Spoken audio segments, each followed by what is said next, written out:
My name is Jeff Fair. I have a PhD in Material Science and Engineering from the University of Minnesota.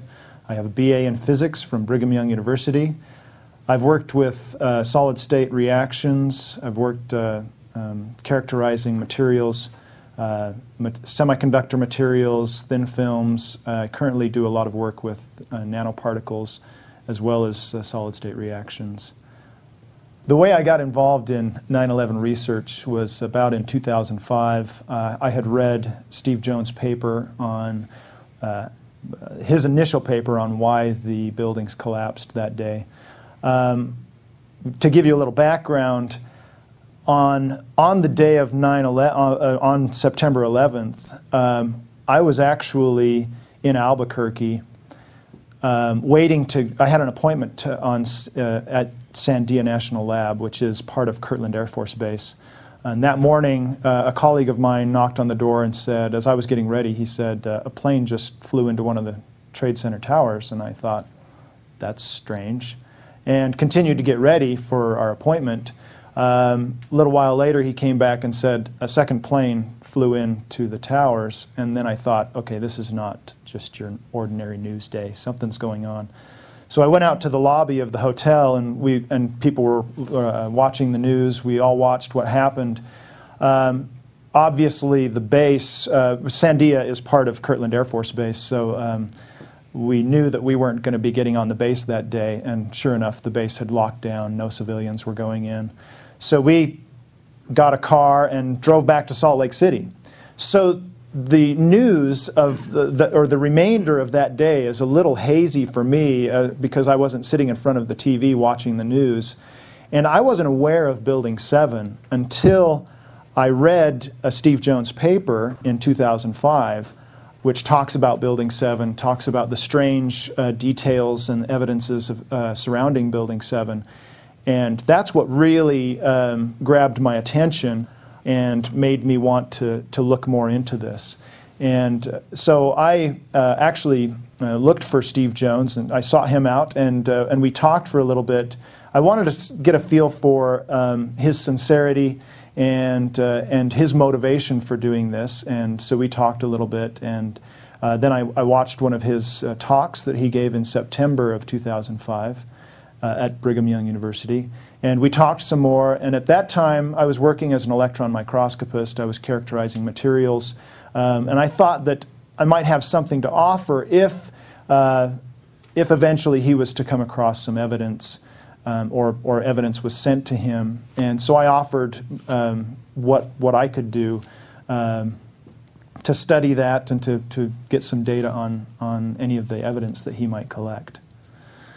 So eventually, he was able to get some metal samples that were from some of the steel beams from one of the towers, and we studied those. I cut up some of those steel samples and polished them to see what we would find in the steel. Some of the pieces that he acquired at the time had some corrosion. They'd obviously gone through some melting, and we thought that those might be significant. So we actually were looking, and I was going in that direction. That's sort of my expertise, solid-state reactions, and that's not quite solid-state necessarily, but that's certainly in the realm of my expertise. So that's the direction that I wanted to go, was to look at these materials, study the phases, and maybe see what temperatures that these phases would have to, or the temperatures that the steel would have to get to create these phases. And then around 2006, I believe it was, Steve started receiving dust samples and started looking at these dust samples. So the study of the metal samples turned up different phases. I did obviously see the steel phase and iron oxide phases. We did find an iron sulfide phase as well as an iron silicate phase. Looking at all the phases, I came to the conclusion that in order to create these phases, we'd have to reach a minimum of about 1100 degrees C. So that was some preliminary work that we did with these steel samples or the steel evidence that Steve was able to get from various people. In fact, one of the samples came from Clarkson University. Some of the steel beams had been sent out to Clarkson College, and they were going to build a monument with these, and there was a lot of debris that was sent with the beams, and some of that evidence came from that debris as well as coming directly off of the steel columns. So that's where these initial samples came from. Obviously, it required polishing these pieces of steel and then putting them in the electron microscope to find, and using X-ray analysis to find the chemistry. I used diffraction to determine the phase or the structure of the phases along with the chemistry. And then in that way we were able to determine the phases that were in the steel or in these pieces of steel that had been corroded or melted, whatever the process they had gone through. That's what we were trying to determine by looking at the phases. So again, we found that the phases that were there probably would require about 1100 degrees C. And that didn't entirely wrap up that part of the study, but that was pretty significant findings. The question became, how do you get to those temperatures? Obviously, the question of how do you get to 1100 degrees C is significant because you don't get to those temperatures with scattered office fires or even jet fuel-fed office fires. You get to maybe half that temperature. So that question of how do we get to 1100 degrees C, that became fairly important to me, and one of the things that obviously made me more motivated to look further into this. I don't know that I could really speculate as to. I mean, there's any number of sources of heat that could create that temperature, but certainly not jet fuel burning in open air in an office. I guess what makes these findings significant is well, it's sort of the manner in which we found them, the way that the morphology, in other words, of the grains of these phases. You don't get these phases with an oxyacetylene torch or whatever torch you use to cut the steel. You don't get these phases existing together the way that we found them. So it's I don't know. I mean, yeah, people might say, well, they cut up the steel. Couldn't you create phases with a torch? Yeah, you probably could. I'm not going to deny that. I don't. I mean, that's. And if that's what, if that ends that investigation, then I think what has to happen is you have to be able to take a torch and show that you can create these phases. And so far, nobody's done that. So I don't know. I'm not going to say that you can't do that. We did find small amounts of aluminum in some of the specimens.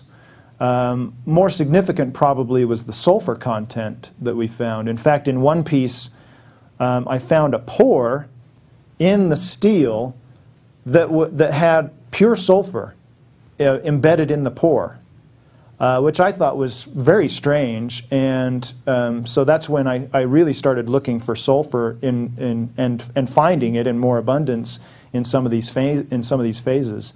So then, of course, the next question is how do you get the sulfur in these pieces of steel or in the debris? And that question is unanswered. There are possibilities for sulfur. I mean, any number of possibilities. There's a version of thermite called thermate, which has sulfur in the thermate too. And what the sulfur does is it's sort of like salt on ice. It creates a eutectic temperature, so it lowers the melting point of steel, and in that way it can cut through the thermate can cut through the steel or melt the steel more quickly than regular thermite. The finding of aluminum in these steel samples, or what used to be steel samples, also supports the theory that thermite was used to melt the steel. I would certainly love to get an official sample of the steel that we know came from a large piece of the steel. This was actually done by Jonathan Barnett. He was contracted with FEMA or by FEMA to do this, and he actually took some of the steel members and cut them up, and he selected some very significant pieces of steel. He found ones that had oxidation or sulfidization of the steel members. Some of them looked like they'd been vaporized, certainly melted, and he cut up portions of that steel at that point, or at the locations where he saw the sulfidization. And he found similar things. He found iron sulfide in one phase. He found that the sulfur phases, or the phases rich in sulfur, were attacking the grain boundaries of the steel, which is exactly what thermate would do. It would go into the grain boundaries first to attack the steel and then melt the steel as it did that, create that eutectic temperature. His findings were significant in that he originally started with steel from Building 7, and his question was then, do we find the same things happening in steel from Buildings 1 and 2, Towers 1 and 2? And the answer to that was yes, they found very similar things to what they found in the steel of Building 7. And then the next question was, how much sulfur do you need to create these sulfur phases? He did some preliminary tests, and I think those were significant. And those are some tests that if I had the means, if I had the steel and the time, I would do these. I would like to do these tests. How much sulfur do you really need to create these sulfide phases, or these sulfur-rich phases? Some people have speculated that the sulfur could have been supplied by the wallboard or the gypsum board that was present in the buildings.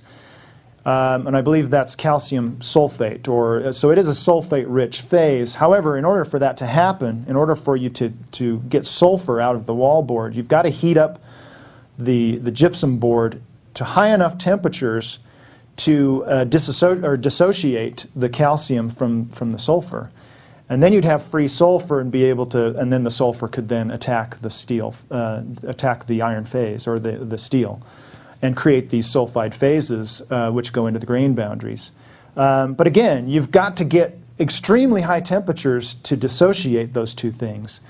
And then you'd have the temperature, and then certainly if you've got those temperatures, you've got the temperature to melt the steel. So this would require high temperatures, certainly higher temperatures than you get in normal office fires. So this is impossible to achieve in a normal office fire, even a jet fuel fed office fire. You wouldn't achieve the temperatures required to dissociate the calcium and the sulfur in order for the sulfur to then attack the grain boundaries of the steel and melt the steel. So this is probably one of the reasons they use wallboard, is that it's not going to dissociate in normal office fires and attack steel members that are part of steel frame structures. So this is certainly an experiment that could be done to see if you get the sulfidization and this attacking of the steel member by wallboard, by just putting the two together in high temperatures. Certainly an experiment that could be done, something that debunkers could easily do. I don't know why it hasn't been done, although I can speculate that it doesn't work. So we use wallboard to protect the steel. Historically, this has never been a problem, that wallboard dissociates and you have a lot of sulfur in fires attacking steel members. So a wallboard is actually there to protect the steel.